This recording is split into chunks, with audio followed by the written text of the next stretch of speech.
ஆனால் உண்மையிலே ஒரு ஸ்டேஜில் வந்து ஒரு பெண் இன்னொரு பெண்ணை பாராட்டுறதுங்கிறது அபூர்வமான விஷயம்தான். அப்படி பாராட்டும் போது இவங்களுக்கு எப்படி ரியாக்ட் பண்ணணும்னு தெரியல. ஏன்னா ஃபர்ஸ்ட் டைம் கேட்குறாங்க, அதெல்லாம் எப்படி ரியாக்ட் பண்ணு தெரியாமல் சிரிக்கிறதா இல்லை என்ன பண்ணுறது அப்படின்னு தெரியாமல் முழிக்கிறாங்க அவங்க. ஆக்சுவலாக பொதுவாகவே ஒரு ஆண் பெண் 2 பேர் இருக்காங்க அப்படின்னா, பெண் வந்து ட்ரெஸ் பண்ணும்போதும் இல்லை ஆண் வந்து ட்ரெஸ் பண்ணும்போதும் ஆப்போசிட்டில் இருக்கோம் நம்ம அட்லீஸ்ட் கொஞ்சம் பார்க்கணும். அவர் அட்ராக்ஷனுக்காக ட்ரெஸ் பண்ணுறது உண்டு, பெர்ஃப்யூமோ இல்லை ஏதோ ஒன்று பண்ணுறது உண்டு. அப்படி உங்களுக்கு ஆண் சிலது வரக்கூடிய அட்ராக்ஷன்ஸ் என்ன? உங்களை வந்து இதுக்காக பிடிச்சிருக்கு அப்படின்னு சொல்கிறாங்க, எதுக்கு சொல்கிறாங்க? அதான் சார், ஃபங்க் வச்சிருக்கிறது ஒன்று, ஸ்மைல் பண்ணும்போது டிம்பிள் வர்றது, அதுக்கப்புறம் நடக்கும் போது பொதுவாக பாய் மாதிரி இல்லாமல் கொஞ்சம் கேர்ள் மாதிரி தான் நல்லாவே டீசெண்டாக நடப்போம். அந்த விஷயத்தெல்லாம் அப்ரிஷியேட் பண்ணுவாங்க சார். சரி, ஓகே ஓகே ஓகே.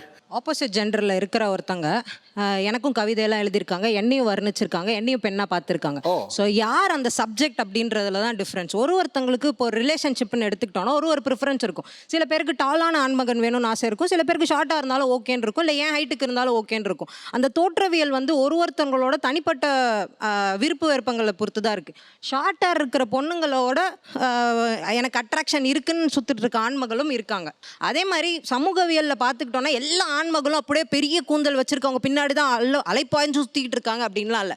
சில பேர் அறிவு செடுமைக்காக ஒரு பெண் பின்னாடி சுற்றலாம், இல்லை என் மொழி புலமைக்காக என் பின்னாடி சுற்றலாம், இல்லை எனக்கு சமுதாயத்து மேலே இருக்கிற நாட்டத்து பார்வை, இல்லை சமுதாயத்து மேலே நான் வச்சிருக்க பார்வையை நோக்கி என் மேலே அட்ராக்ட் ஆகலாம்.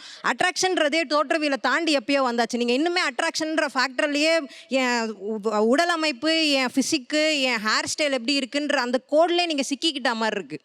இப்போ வந்து எல்லாருக்கும் ஹேர் இருக்குது, எனக்கும் ஹேர் இருக்குது, எல்லாருக்கும் அதிகமாக இருக்குது. பட் நான் தான் அப்படிங்கிற மாதிரி நமக்குள்ள ஒரு கான்ஃபிடென்ட் எல்லா பொண்ணுங்களுக்குள்ளும் அது இருக்குது, நம்ம தான் அப்படின்ற மாதிரி. அது எப்படி நான் வந்து ஒரு பொண்ணை வர்ணிப்பனானா மாட்டேன், அது அவங்க பண்ணும்போது அவங்களுக்குள்ள ஒரு ஆண்மை மாதிரி தெரியலையா, ஒரு போட்டி பொறாமையோட கண்ணோட்டம் மாதிரி தெரியல. இருக்கலாமே, நம்ம தான் அழகுன்றது நமக்கு தானே, அது நம்ம அழகுன்றது உங்க மூக்கு நுனி வரைக்கும். இன்னொருத்தங்க நம்ம விட நான் அழகா இருக்கன்றது கம்பாரிசன் ஆயிராதா? அது பெண்மைக்குள்ள அது அதிகமா இருக்காது.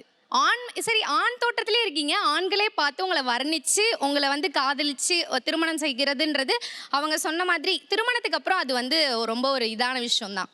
நீங்கள் ஆக்சுவலி நீங்கள் சொல்கிறதுல என்ன இருக்குன்னா அட்ராக்ஷன் அப்படின்ற ஃபேக்டர் இருக்குது. கரெக்டாக உங்களுக்கு இதுதான் அந்த பிரச்சனை நிறையா நடக்கும்னு தோணுது. இப்போ நாளைக்கு நீங்கள் ஒரு பார்ட்னரை சூஸ் பண்ணுறீங்க, அவங்க முடினால உங்ககிட்ட லவ்வில் இருக்கான்னு வச்சுக்கோங்க.